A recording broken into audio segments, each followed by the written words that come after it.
Kita nyo, sa likod ko, yung helicopter na yan, ang ginagawa nila, ganyan sila mag-transport ng mga materyales sa pagre-renovate. So, helicopter ang gamit nila. May lubid yan sa baba.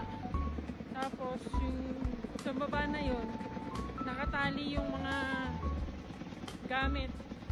Kahoy, bato, o ano man yung ililipat. Ganyan dito sa bundok. Pag nakatira ka sa bundok ng Switzerland, nakatira.